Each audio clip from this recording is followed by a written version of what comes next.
too much GH nie Ghana for ahwefo etiefo onipa bi a won subscribe e wo too much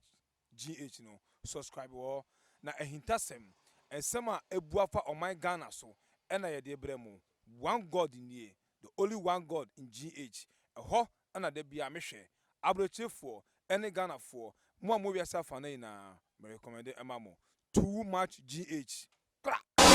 much GH and when you go so I will share mumia pana na ama owusu enye ebre no ewie edu jebre pakunya etnase ewe Ghana ye mai mu sesi a enkomo enim wiemu atese abeye shock kese ana ebiem surprise edama Ghana for ene eye news a abase Joyce Blessing gospel musician no na warwe egu na when ya esha se ebra eye rumo bi PSS si ade de ne ma wawo ne ma miensa no a woni ne kunu Dave Joy ewo no wo makogu ne sister in law efie na wo ye na dwen eye Joyce Blessing wo ye na dwen se wo kofie ho akoje ne ma no ekoda ne akasakasa ye ntokwa bi ase de mentim ho ase ebepie mu o eno na ema eye divorce no rumors nia ebreki en na say kokonya divorce nsem no eba ye na nsem no eboba na ase aye confirmed bi say ampa bi say ekoso ewo gospel musician Joyce Blessing if you hono na wey na mafo bi say na aten aware a etimi a 10 years obi a wonu ukunu enam wadwuma wonu ukunu neko ukunu ya manager wo kwa odiwachi wo ba odiwachi ade nia mu no wonu ukunu na eneye ente ba ne sente pa ne betini apai pai mu ase ye gospel musician wo mare omo ware a enche wo mutimi ware nkosi ewiye o kakra na confusion but de pa na ekoso enuti ase Ghana for ebi ya se wo mu ye nhwemu ase wo pe enchiremu ema ensem no na we na adomusiko akwaetire akotire eye video bia fi delay show so bra delay yes we interview Joyce Blessing and same bia ekoba wo honom no busafo yenko ho ne yenko hwe video ne ba ye de entoaso no atoaso oh I need to know exams so me prof na okunefa line dey na my friend Joyce Blessing numbers you say me follow the numbers na yetu you wo dey TV so we need to know reply to TV so call the number it will need me personal number in here it's your personal number na me it's before the personal number okunefa dabi it's interview kwa okunu ejina me kon so wo ejina kon that's what me kon so sisi ya ka then one say kon so what go wow no so take that's what video do kon so after then we say like he's lying in my face then we say I speak with you hi it say obi jina kon so say we are dey no obi jina kwa echi no aso kwa echi fa ha wo person fa ha so fa ha and then it just obi jina who ya because na to na so to na kana computer and kaka like so be say bi anya fine so and the same so was na ento kunu next time you interview na so be na ebusia for enti wonso na eye enkomodie na e-cost o delay show no so utumi say na delay nsem bi ha no e wo ho a wo yedim say delay so oye tese ka no on the output a okasa for wo hwe video ni ye a utumi say enkomo na eye delay any Joyce Blessing di no na utumi say wo twe nsem bi pe na or try so be address eye issue bi wo ho no so wutie ni ya utumi say sa brand kwa we old video sa brand kwa po na delay ehu yes to ben bia ya na Joyce Blessing di kunu eda ready to say the o man e repan kwa ma ne ende no ho so akwa ni manager enti video no crampon show no mo ba ho no na ni kunu ejina ho bi they say direction production manager jina ho director jina ho no wo makwan crampon du ni o person ye no enye no eno na ye show ni mu no wo makwan e ma na ye na ye oh make us say no we cut it maninka say you know how crap we say from delay ni especially questions now work can and so no dey to no ase papa no wo man kwampo e ma no end ni video na say the interview no ye no kwampo end mu oti delay asem no kan no say ojina ne console e ka say obi jina obi console a obi jina console ka won feel comfortable like o ma hunya ho etutum say sa na delay e put no ase delay no e honom no wo hu bebi say the real papa na tie no o man na pressure jina na yere so de no wan hekra enche oye o ware no enche na confusion because obi enu a wo pese wo obi hye no so obi a pese won de no obi a pese won no freedom at some point in life do say wetimi atena say for some time kwampo no edu baby a ehun be hia say wo be feel free wo be feel say wo de ho wotimi decide on your own wotimi bibi e wo own nti go for keka say na delay e bi bisa ne nsem na e patch say won ha delay hu bibi won nti eno na akụkọ akwa ama sisi ade wo muntem atete because obema ma wonya ho di tete ma wonya ofa ho di e uye de ne netina da pem wotimi dara ebedu baby ebe funu obebre enu nti nkofo kika say because of that interview no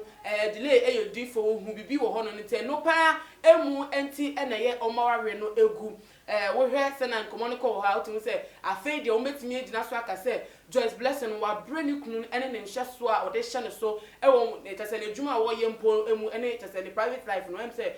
won ka ne say nhye so no aboso e de ama no enu nti na ware ne gu asese ano entokwa na edi echire eba na eye Joyce Blessing no ya he ni ma se wono beba out abe clear no say o say no clear maybe o say ebusa manso de it be in different forms won wakoya ware for de e obi wo ha sino mu yom nyama fa no on ti assessor obetimi aba with allegations bia na akoya asem for because we dey so unexpected say a whole Joyce Blessing gospel musician na wa we be guna ti say confusion to kwatokwa yes entire science betimi aba ne say nkofo we na say busiafo na mo be but see a training say Joyce Blessing ba be ya no say ampa say divorce be koso ana say rumor keke ana nsem keka keke na nkofo Ghana for ye dey anotum ye ka no ye be twen ye be di nsem na chi tuma GH stay tuned wa ube hu update of this story na se na nsem no aba sesi ate say aye nsem obi ade na no atum no ya dan ye ni e de acheche ye head records gospel musicians are one more hour eku most of them no from records no utumi say because say woman almost spouses no na wo kunu na so wo yere no wo bom in business eno na dodo no ema entichemu eba wo ma ware mu ye he wo Papa Christy sesi a ye wo Papa Christy a first no oye Christian love na ne kunu din eno na wo say wo de ministry wo de to nwom wo de nam eno kapo eno de hete ya te say oba into the limelight anche ni eni pastor de kunu so the manager oboa wo ne nwom to mu anche na wareja ye eba wo mafa enkole wo mu ni anu sa ede wo koye ado se wo wo aware fofo ase ana Papa Christy wo aware fofo ase sa so eni fia ana wo ware nantechi no omo so ma ware gu sa esase no omo kabom wo music industry ni enmuti ye bi so ase we edi say be bi sa so does it mean say Ghana has a celebrities no one ntimi ene omukunu enne ejuma kro na because one more in the same industry mpo ene omo tese omo nyeti kro mpo wo mu nti die mpa no betimi aya ebeboa because gospel musicians are omo ware egu no ase akwaya trend obia eba in the limelight or hetiko enim kakra pe ni kunu ka ho kwa de bo na asa adege na sentem kra Empress Gifty or the betuja nukunu sofo nke se ka nukunu sofo ye okro ye nukwapo ka won fan support ni ministry na ka ni ministry no entimi ko kan anche eno mo ware egu ye ente kwa se gospel industry man kasa na ensem ekoso wonom eya aginsem wo bia ware entimi nyina wo so mo gina ho as enfatu ho edema eye emebu bebre a wo mo de wo ni eto mo se o wo mo so be se wo nya stars so mo ana se biam kwampo no wo be se wo nya mesom ana so mabrabo enye nyunyam te se wo mo de no eniti se ye de ni edimochi see ya bese abrabo enye nyonyam hye te se mo de na ye tum ye tie mo nyom mo kra nhya mo de fa nyom ne de mai pai popo ye timi di mo nyom ebo ma ye ho na timi adwuma mai na ekwa na ma ware ne egu a na die pa na Ghana for anaso mo a wo mdu mani eto mo so edi mochi no de na o metimi aye afa ho eya ye hu but ebiom so ye hu other ones so a wo mo de wetimi aka bom do say wo me no any the industry no say music industry no but wo nya entiase e wo mutem ezime de cause ye hu the likes of eya Dina Hamilton eni nikunu ye doctor ono anga some ye nurse o mo into the same work but say oye ministry gospel songs na nikunu enye gospel song nti o meaning say nti eno mutimi getting along won ti ase because do na sentem kwampo Mercy ohima Mercy kra ye ete say nikunu ono nikunu komutem kra egu akwese ensem no adoso ewo gospel industry no bia story ekwa nkan ya na aware na jige te say gukra na te say asem foforo akenya ewo honum enu nti ebe ya wo mu ensese ensem akoso e wechire wo mu busuasem wo mu nsese ye se na ye wo mu tu ye fa ye so betime tie nu akoso o ye do ma brabo aye mfa to ho e de ma da so de nie mu no se mkane no ye ni edi Joyce Blessing ni kunu woni ni kunu ensem aba wo mu tem ye ni die che se ya mpase divorce bi e ba ye de mu nkyere mu ebebro mu se enti sa so a ye be kyere mu e de akye mu na ye hwe Ghana for achoma dwen afa eye ensem no ho e wa ha we efi Lydia was say I think delay is a prophetess because she actually saw it. Well, I don't understand why some men choose to be so much oppressors. They want to dictate for women when they are supposed to be going along with women. And also actually I just on the who say delay onko